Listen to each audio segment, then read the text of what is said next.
hakimlik edir.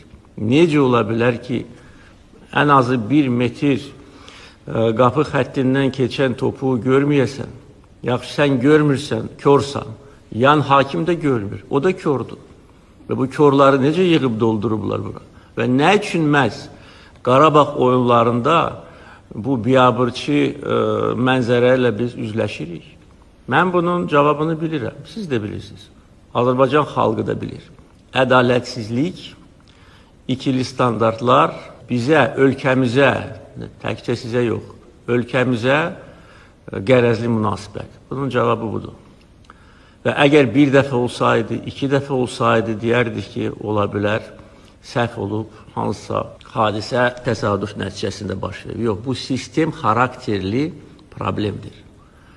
Və mən ümid edirəm ki, UEFA bu problemin aradan